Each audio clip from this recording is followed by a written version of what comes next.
Welcome back. Now, the Ministry of Energy says it is reviewing all power procurement agreements signed during the past Mahama administration, falling short to respond directly to an alleged report by a committee recommending the renegotiation of a Ameri power deal. The Sector Minister, Boakye Jako, says government would work to ensure Ghanaians get value for money in all deals. Build, operate, own transfer agreement signed between the government of Ghana and Ameri for an emergency 250 megawatts power plant cost $510 million. The then Minister of Power, Dr. Kwabena Donkor, defended the cost of the project despite allegations of a bloated contract by the Africa Center for Energy Policy, ACEP, and a Norwegian newspaper. A leaked report by a 17-member committee chaired by lawyer Philip Addison reviewing the Ameri power deal suggests the agreement should be renegotiated or be rejected by government on grounds of fraud. In the report, Ameri is said to be enjoying over $150 million in commission and should be clawed back by government of Ghana. I don't know who put it out there, but the first thing is it a signed document? I will suspend judgment until I see the document that has been purportedly put out there. We are reviewing all the power procurement arrangements that we've had. The Ministry of Energy says it is also reviewing the Millennium Challenge Compact 2 arrangement, calling for private sector participation in the operations of the ECG. Any project of significant socio-political implications must be done in such a way that you carry all stakeholders along. You're not going to get 100%. When are we expecting you to finalize these reviews? It's a process. To tie yourself to, I will finish it tomorrow, it's an illogical way of doing it. You're dealing with human beings. Right, let's do some analysis on this. Kojo Poku is an energy expert. He's joining us on Skype. Mr. Poku, good evening. How are you, sir? Good evening. How are you, my brother? I'm fine, thank you. Now, the committee describes the whole Ameri deal as fraudulent. What are the implications on the energy sector?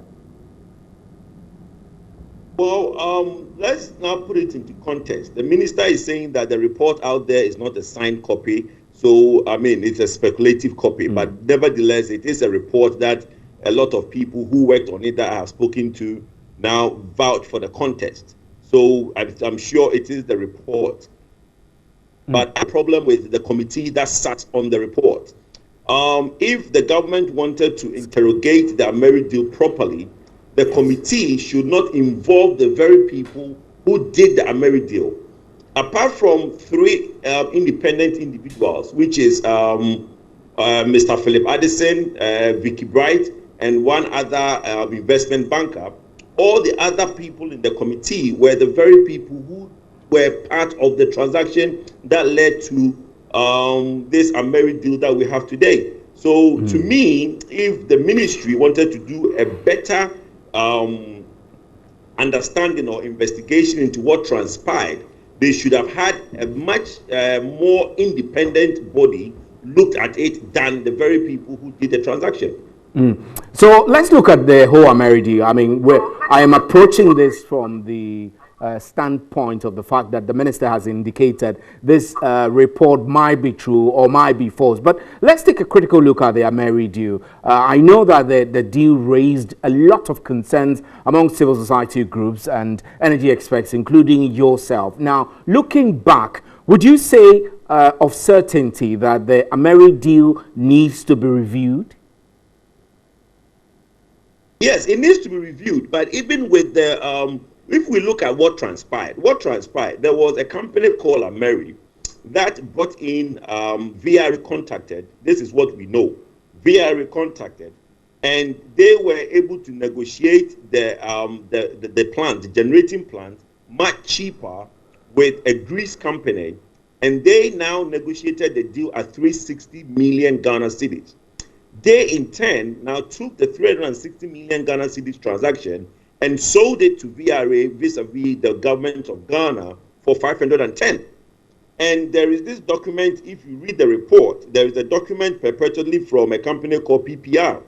And the PPR are the people who signed this agreement with Ameri for the $360 million.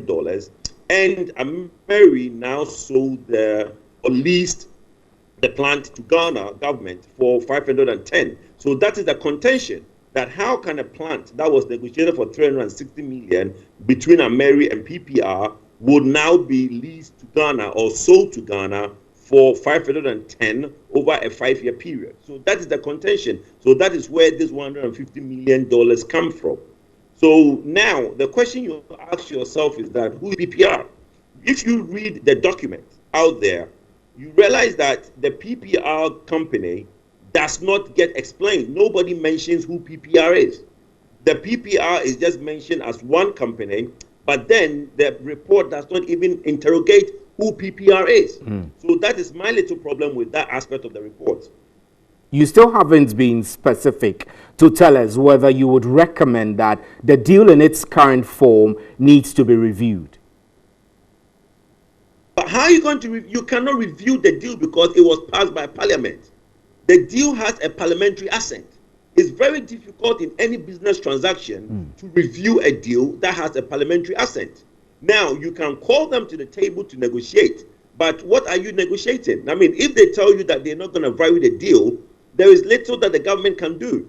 You know what I mean? In the report, as we are talking about, they talk of fraudulent means. If the parliamentarians sat and rectified this agreement, what are we going to review, my brother? Yes, if we can review it, something that costs 360 million, if the government of Ghana can get it lesser than the 510 we are paying, it is worth our while. You and I will make a savings. But honestly, between you and I and in the business community, I don't see how the government is going to review or negotiate that the 510 deal, since it has a parliamentary assent. And you can't abrogate it. If you abrogate it, then you're heading for judgment debt. Interesting. I mean, so we're tied down to Ameri, whether we like it or not, except for renegotiation, like you're saying it, which is not very likely, correct? Yes, you can. You see, the renegotiating is you do it in a much friendly atmosphere. Look, the Ameri company, I'm told, is in the country doing other transactions. What they might want to do is, for good faith and for future business transactions that they might want to do in Ghana, they would basically come to the table and say, okay, look, we would basically give in and negotiate some aspect of the transaction. If you go into the things that's been recommended for negotiations, especially, they say that they should get an IPP license from Energy Commission. They should put in certain manuals in place. They should do some testing. I don't think they'll have a problem with those things. The only contention issue would be the difference of 150 million that everybody in Ghana thinks that we can go and ask for it back. Not possible. We made a deal. We basically haven't paid them all the money. And what we should remember is that this money, we did not pay them upfront. They are getting that money on a 5-year lease arrangement where within 5 years, they will now claw that money back. That is where in the report, it says that every month there is a take or pay arrangement of 8,500,000, where if we do not use the Ameri plant, we pay that 8.5 million because we are still paying off the leasing cost of the plant. So it will be difficult to go in and say that, look, if you don't negotiate and reduce the cost, I'm going to abrogate. You are really not in a position to do that because the agreement has a parliamentary assent. Interesting. So you wouldn't insist, before we make you go, let's be emphatic, you would insist that the Ameri deal was a raw deal and it wasn't value for money for Ghana. And we should learn lessons from that in future negotiations. We've said this over and over again, that Ameri deal was a bad deal for Ghana. I would go a different approach. I think that what they should look out for is the individuals that were involved in this transaction should now be investigated and prosecuted. Because I think if Ghana got a raw deal, we got a raw deal because of the individuals that were involved. Okay, so going to the company who came in and sold you something for 510, the the individuals that were involved in this transaction that represented government, that led to the loss of that money, the committee should delve into the role that these individuals play and prosecute. And if we do that in the future, no individual representing the government will do such a transaction. But if we don't do that, and it's a problem in Ghana, we never prosecute anyone, and every time there is such transaction, we'll make all the noise, then somebody will make that mistake or cause that financial loss to the state again. The only way forward is to swallow our pride. We've basically made a bad bet. Somebody has made off with 150 million. What we can do, like I'm saying, is to prosecute the individual, but it will be difficult to abrogate the contract and also get the 150 million back. Right, Mr. Kojo Poku, we're grateful for your time. Thanks very much. Kojo Poku is an energy expert, and he joined us to share his view there. This is still News at 10. We're live from the News Hub at Addis Ababa, and also live on 3FM 92.7, as well as our affiliates across the country.